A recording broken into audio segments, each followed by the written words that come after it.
Hello guys, sa mga gustong mag-apply dito sa JBC Food Corporation, yes, pagawaan po yun ng mga chichirya ng dingdong, happy, meron din yan peanut butter, pulburon, bar nuts.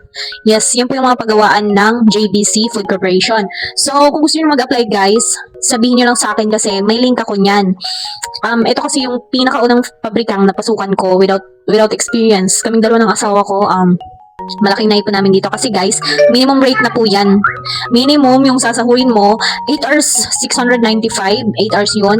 Then hindi pa kasama yung OT. So pag nag-OT ka, 12 hours. Halimbawa 6 to 6 yung pasok mo, 6 a.m. to 6 p.m., 12 hours na yon. So yung sasahurin mo na yan, nasa 1K plus per day. Di ba?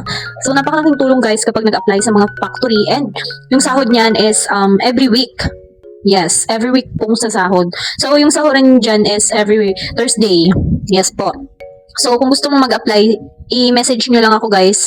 Kasi meron akong link. Bibigyan ko kayo ng link. Yes. So, kung itatanong mo rin pala sa akin kung ano yung mga requirements, easy lang po. So, kailangan meron kang active SSS, Pag-ibig, PhilHealth ID, PhilHealth MDR, and also yung NBI, barangay clearance, diploma.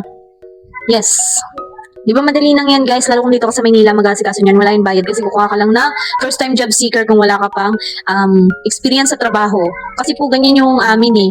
So mabilis lang naman kami nakapasok dyan, walk in yon. Pero ngayon kasi online na po siya. So kaya kung gusto mong mag-apply, message ka lang sa akin. Yes, pero bago kayo mag-message sa akin, i-follow nyo naman ako guys. Yes, i-follow nyo ako para, yan, tulungan ko kayo guys. May link ako para makapag-apply kayo. Pero dapat complete requirements ha. Bye!